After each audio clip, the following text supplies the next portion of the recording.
What drives us today? I'm sure it's not money anymore. It is innovation, creativity, and inclusivity. These are some of the words we come across the corporate world today. But who are these people who are responsible for such a drastic change? Let's find out on HT Smartcast Leadership Lessons. I'm your host, Swati Garg, business lead at HT Smartcast, and the person who's always with the questions why's, what, when, where, who, and how of everything.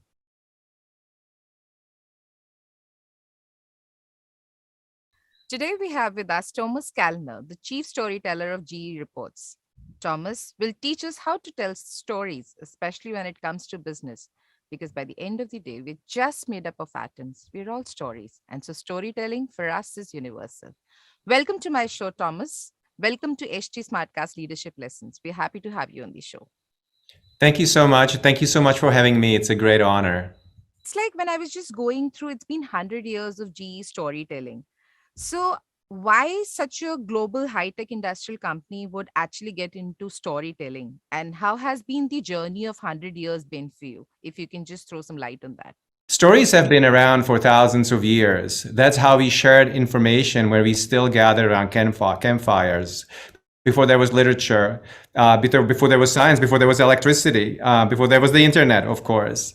And it is really the most powerful way to share news, to communicate information. In fact, if you talk to a neuroscientist, the brain is wired for a story. We respond to it automatically. There have been studies where they ask kids to remember 10 things. And when the kids put them in a story sequentially, they actually retained most of the information. So we are really not, we are just reinventing the wheel. We are going to the source and we are using the story to really communicate what GE engineers, what the people around the company, around the world are doing. And they are really amazing things.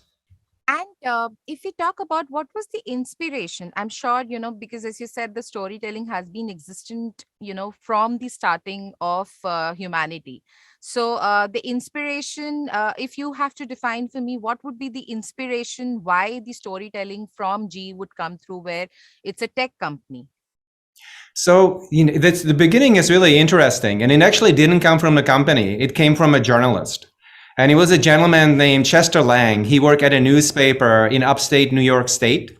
That's where GE was based 100 years ago. And he was receiving these press releases from GE. And he could sense that they were really interesting. I mean, they were about things that were changing the world, right? Back then, GE was working on radio, on television. It's kind of like, imagine that Facebook sends you a press release and saying, we are working on this network that's going to connect everyone. Except it was really deeply in the weeds. There were these big words. It was very technical. It really took him a long time to figure out what the company was actually trying to say. So he was an enterprising journalist, and he said, "Hey, maybe they would employ me." So he actually went to GE. This is in 1920, and he pitched himself, and he said, "Hey, if you hire me, I'll make sure that the stories that you want to be printed in the media, that you want the world to know, are going to be fashioned in the way that the journalist, but also the audience, the readers will respond to." And that was really the genesis of the GE reports and the GE storytelling operation. It was called GE News back then. The stories were always there. It was just really bringing them out of the ground. Yes, the narration for the people, because most of the times the information which has to be disseminated, if it's not done in a way which is interesting, it's not, if it's not done in a way, where people can gather and imbibe all of it, I think it goes for a waste. And that's where I think GE has been playing a big role of getting the right information in the right way to the people. 100 years is like a big time, and I don't know what it feels like, because 100 days to me feels like huge. So I don't know 100 years, so there's a journey behind. What were the best lessons that you would have learned from your ancestors is the wrong word, the people who've taking the journey down to you, and you've been there for 10 years yourself at that role where you've been the chief storyteller. So maybe some experiences, some things that you would want to share with us. Well, Swati, first thing I have to tell you that I'm really standing on a really broad shoulders. Some of the people who came before me Yeah. included Kurt Vonnegut Jr., this famous American novelist, and also Ronald Reagan. Believe it or not, Ronald Reagan, after he stopped being a Hollywood actor and before he became a US president, was a GE storyteller, going to GE factories and recording interviews with the workers and asking them about the latest innovation. For example, today I'm sitting at the John F. Welch Technology Center in Bangalore. There's really a lot of innovation happening. Reagan would come to places like this one, interview the workers, and then GE, because GE owned an NBC, a TV network, they would put it on TV. It's me like going Facebook Live, right? It's not the equivalent, but basically it's the same thing that we are doing today. The lessons that I've learned are that, number one, every publication, any media site has to feel like a community, right? It has to be gathered around a certain idea. That's why you attract. That's why people go there. I'm not a subscriber of the fact that you just pay for content, for distribution. You push it in front of people. Yeah. I want to produce content that people actually want to consume, that tells them something new. Yes, it is a GE content, but it's a content that actually makes them smarter, allows them to make better decisions. That's number one. And number two is really subscribing to the basic formula of storytelling. And again, it goes back to the beginning of what we talked about, those campfires. It's every story has to have a protagonist. Yes. Every story has to have some type of a challenge that the protagonist is trying to solve. Yes. And then there has to be an outcome. Either they succeed or they fail, or they learn something. And if they fail, they learn something from their journey. Yeah. And this applies to our personal stories. Yes. Like when you come home, or when I come home, I tell my wife, you won't believe what happened to me today. I'm the protagonist, and what happened to me today is the problem, is the challenge. I stepped into something, or I banged my head onto something. Yeah. And then there's the outcome. And so the same thing is the reason why GE is in business is because our customers have problems and they come to us and say, GE, please come help us solve this problem. Or the planet has a problem. We have a problem with global warming, with climate change. Well, that's a big problem that a lot of companies, a lot of people are trying to solve, including GE. So these are the elements, these are the ingredients. We are in India. These are the spices that need to be in good content. Yes, very much. Actually, this reminds me of, how storytelling is important in business. Last week, we were just doing some presentations for planning for the year.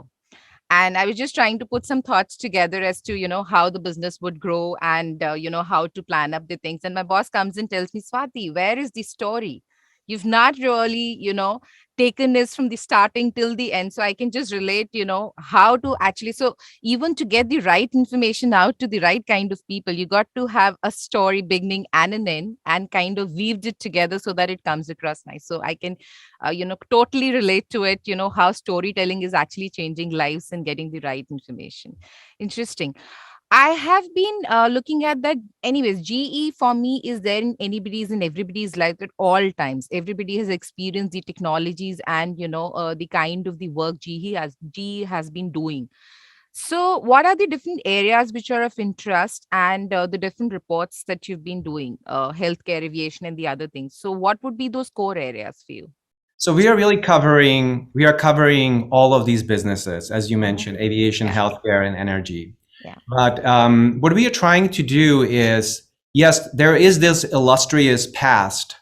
For example, I'm sure you didn't know that that Steven Spielberg's dad used to work for GE building computers, that he built some of the first computers that actually was the precursor to the computers that eventually led to the internet. Or that the GE executive was head of NASA during the first moon landing. I mean, these are amazing things that happened in the past, and they're great, and we tell our readers about it. But we really flip the camera into the future, because that's where the future of the company also lays. Yeah. And we want to talk about big topics like precision health, like diagnostics, instead of, giving a patient this, that's all the patients, the same drugs. Some patients respond to different drugs, different treatments. So this is called precision healthcare. And GE is really active in it, using data analytics, AI, to really helping doctors figure out these issues. Sustainable aviation. How do we take carbon out of aviation? And again, that comes to hydrogen flight, more efficient jet engines, and so on. And the energy transition, that's perhaps the biggest task. How do we bring more renewables online? I have a daughter, she's 18 years old, she's in college, and she would love to see a wind turbine everywhere. She would love to see like only a renewable electricity online. But I tell her, darling, the wind doesn't blow all the time. What are you going to do then?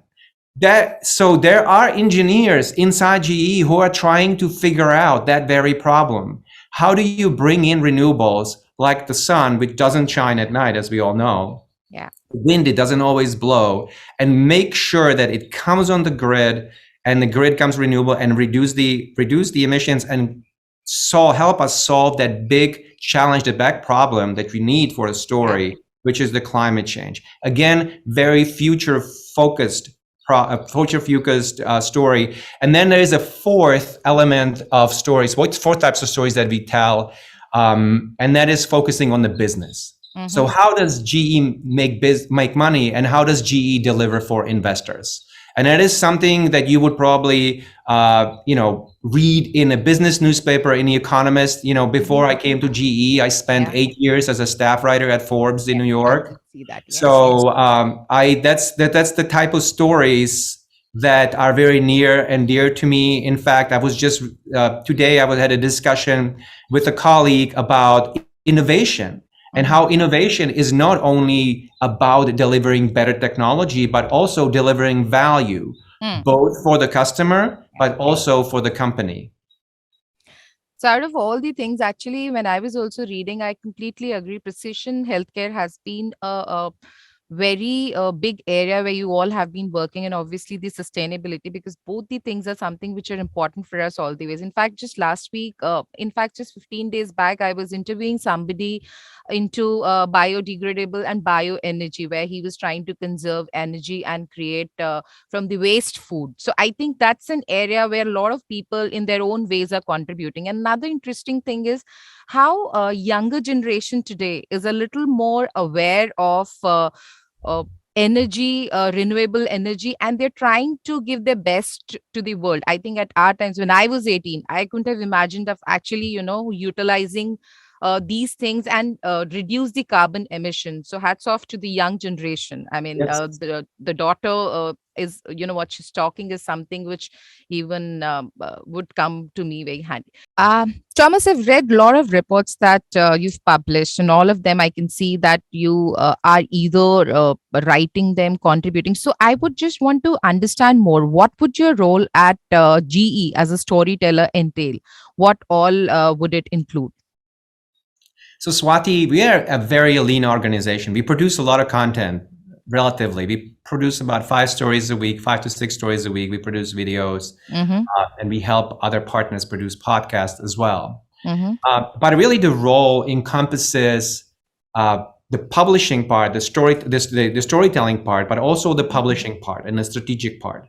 Yes. So yes, for example, this week I am in Bangalore, and I'm helping the local team tell this wonderful story about a factory that makes medical devices for medical imaging machines for the entire world, but it's only staffed by women. So it's an all-women factory that's just opening up here in Bangalore. Really an incredible story. Yes. But so that's the most I'm wearing the reporting hat, but I'm also a publisher. So I have to figure out the best distribution platforms. How do we get this content in front of the right audiences? And how do we get the most audiences? How do we generate engagement? Media used to be a lot, in the beginning, it was about search, right? The internet, online media was about search. Then it became about social. Everybody wanted a viral story. So we were pumping a lot of money for paid. Right now, it's about relationships. Yes. We want relationships with our with our audiences. So I have to give them the right types of stories. So figuring out how to do that. What are the best platforms? What are the new platforms? Which platforms gather what kind of audiences? And then I have to slice, obviously I have a team. So we have to slice and dice the stories, because the stories are the hardest to get. But then we have to fashion and fine tune them for the right channels, for the right audiences, so they would really get out. So it is really a broad spectrum. And I can tell you, being in Bangalore, I hardly sleep because I'm done here. And then I have to deal with stuff, with publishing stuff and editorial stuff that comes over from the US. But it's also a super exciting work. And you really learn the whole span of the media. Okay, so some stories, if you would want to talk about that are close to your heart in your journey of 10 years, if some episodes you would want to share with us. I already mentioned Arnold Spielberg's father. I already mentioned Steven Spielberg's father, Arnold. And this was probably one of the most fascinating stories. I knew that GE was manufacturing computers back in the 50s and in the 60s. And so I also knew that they built a computer that was used to build the computing language BASIC, which basically everybody, including Bill Gates and Steve Jobs and Steve Wozniak, all these superheroes of the Silicon Valley and of our digital age, on which they learn to to program. But I didn't know that that Arnold Spielberg was involved. And so we wrote the story, and believe it or not, an executive at the company received a letter from Steven Spielberg saying, "I read the story, and I wanted to let you know that my dad actually worked on that computer." So when I saw that letter, the letter got to me, I was doubly excited. Number one, that Steven Spielberg reads GE reports. Yes. I don't know how it got to him. And number two is that I was determined to get to speak with Arnold.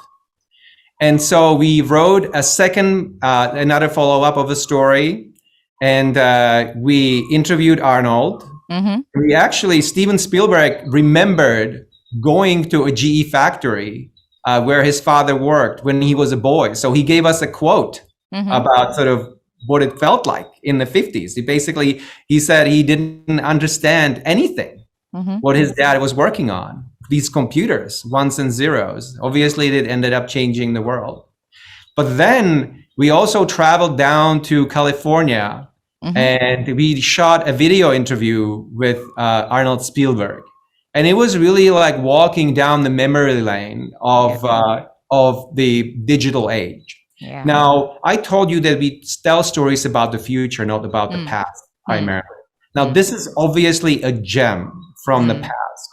But also today, GE has a business called GE Digital. And it's really the internet for machines. It's the industrial internet of things. Yeah. Everything is getting digitized. We talk about sustainability. GE makes software that allows airline operators to optimize the ways they fly, so they would burn the least amount of fuel.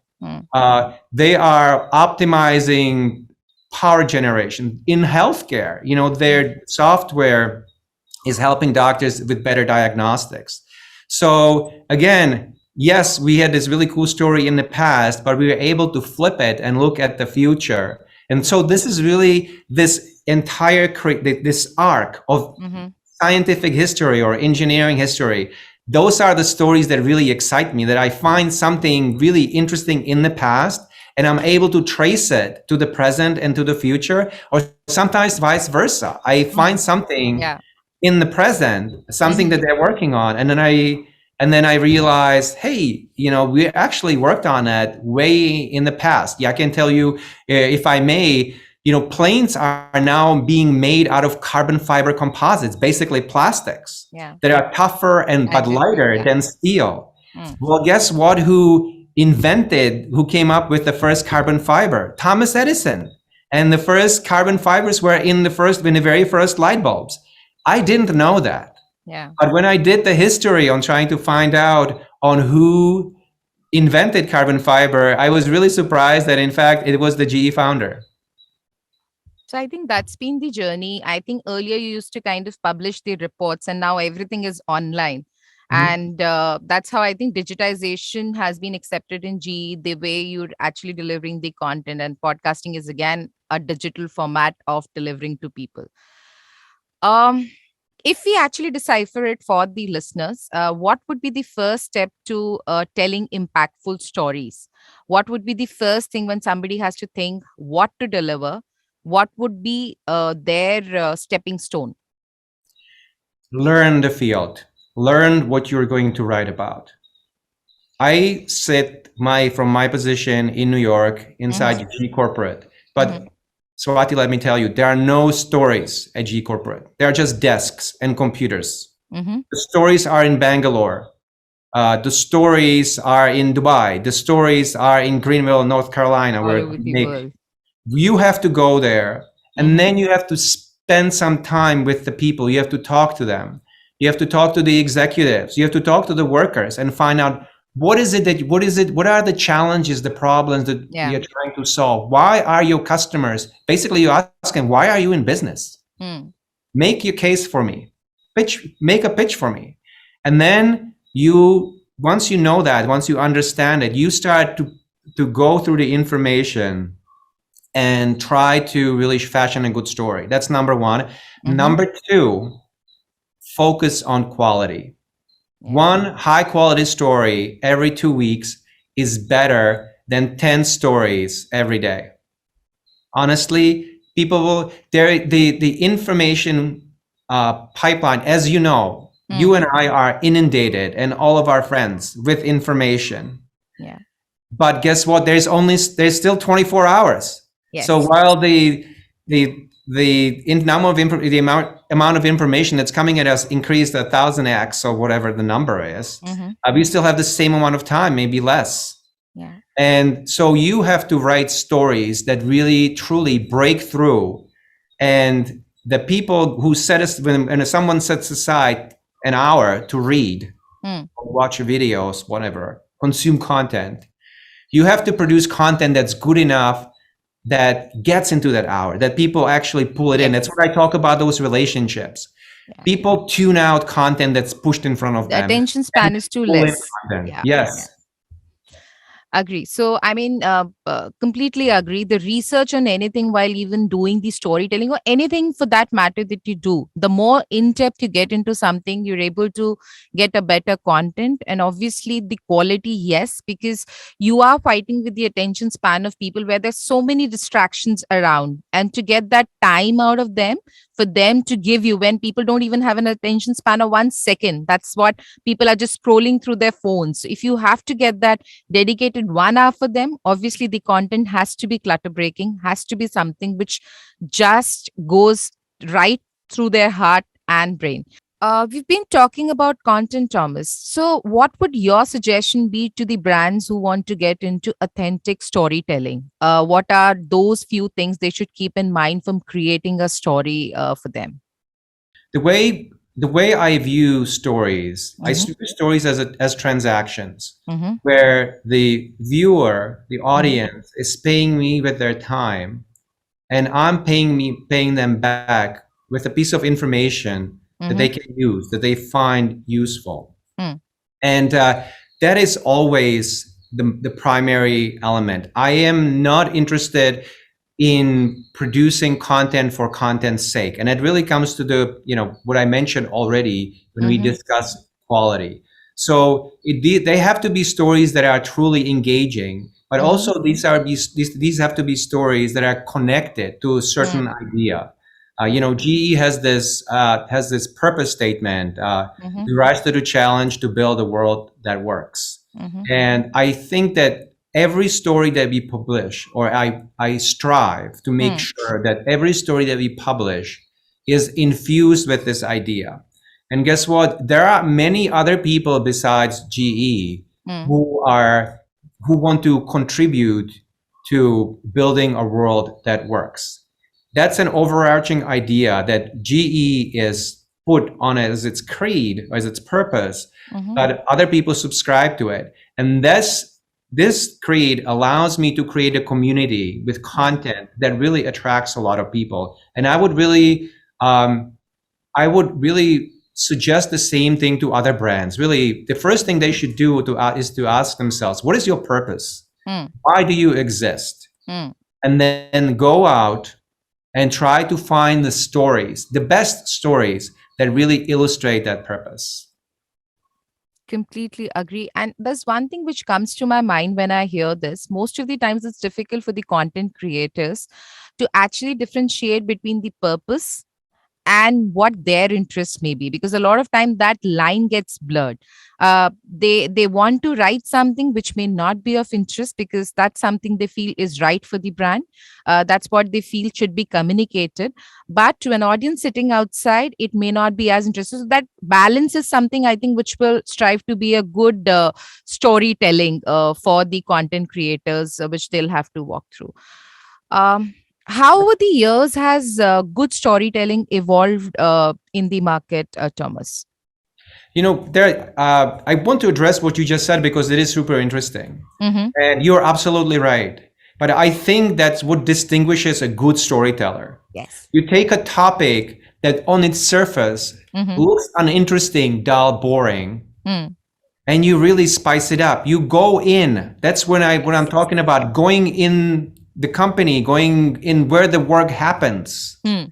and talking to the people and really find the story. The story exists. Stories are everywhere. Yes. And really the power of storytelling is taking these abstract statements that come out in press releases or from some, corporate meetings. Finally, important in the last question, and I think by the end of this answer, I will be a certified storyteller, in the sense my boss will not come and tell me later, Swati, it doesn't flow in a fashion. Put it in a story. Let it Yeah. flow to people. So, finally, what does it take to be a good storyteller, Thomas? I think, you have to be curious. Curiosity is the most important ingredient. Yeah. Try to learn.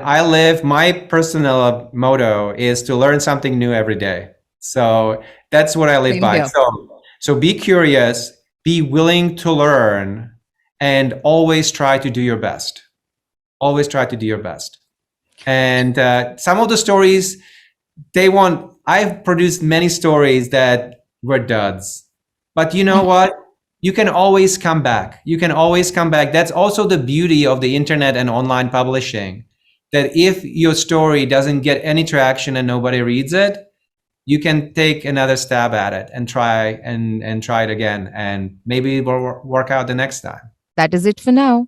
I hope this episode on HT Smartcast Leadership Lessons will lead you into a better future. If you have any questions or requests, reach out to me. I'm Swati Garg from Fever on LinkedIn. To get featured on this podcast, write to us at podcast@hindustantimes.com. To stay updated on my podcast, follow us at HT Smartcast on Facebook, Instagram, Twitter, YouTube, and LinkedIn. To listen to more such podcasts, log on to htsmartcast.com or सुनो नए नजरिए से